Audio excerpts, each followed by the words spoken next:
నమః. శ్రీమాత్రే నమః.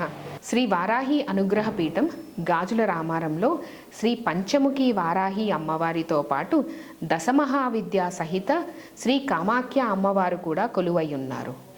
ఎటువంటి గ్రహదోషాలు ఉన్నవారైనప్పటికీ వచ్చి అమ్మవారి దర్శనం చేసుకోవటం వలన ఎంతో ఉత్తమమైన ఫలితాలు పొందవచ్చు.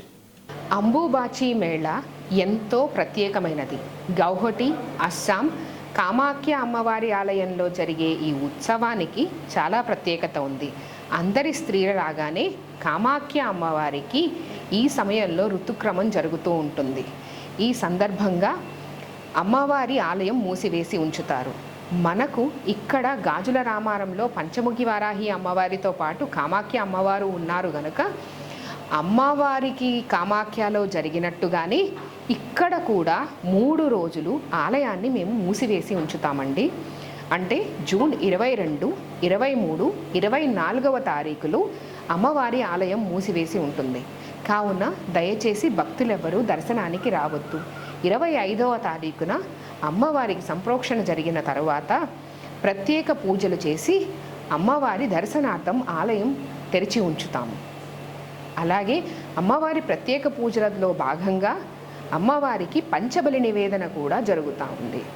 భక్తులందరూ ఈ పంచబలి నివేదనలో పాల్గొని అమ్మవారి ఆశీస్సులు పొందగలరు.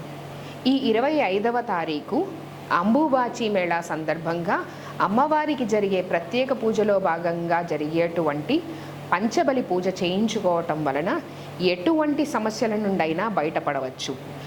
పంచబలి అంటే అమ్మవారికి 5 రకాలు. ఒక గుమ్మడికాయ, సొరకాయ, దోసకాయ, నిమ్మకాయ, చెరుకు అమ్మవారికి బలి నివేదనగా సమర్పిస్తారు.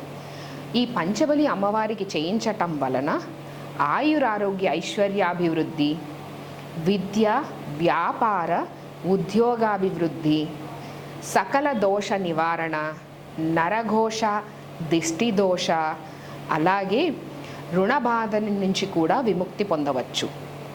అంతేకాకుండా కుటుంబ కలహాలు, శత్రుబాధలు, కోర్టు కేసులు, పిల్లల అభివృద్ధి అంటే పిల్లలు చదువుతున్నారు కానీ వాళ్ళకి జ్ఞాపకం ఉండటం లేదు, విద్యలో అభివృద్ధి చెందలేకపోతున్నారు అనే వాళ్ళు కూడా పిల్లల పేరు మీద ఇక్కడికి వచ్చి పూజ చేయించుకోవచ్చు.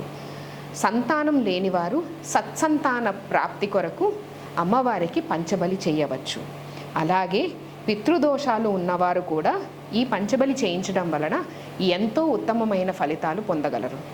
అంబుబాచి మేళాకు కామాఖ్య వెళ్ళలేని వారు, కామాఖ్య ఉపాసకులు, దశమహావిద్యల ఉపాసకులు, భక్తులు ఎవరైనా ఉంటే 25వ తారీఖు చేసే అంబుబాచి మేళా ఉత్సవంలో పాల్గొని అమ్మవారి ఆశీస్సులు పొందగలరు. శ్రీ గురుభ్యో నమః. శ్రీమాత్రే నమః.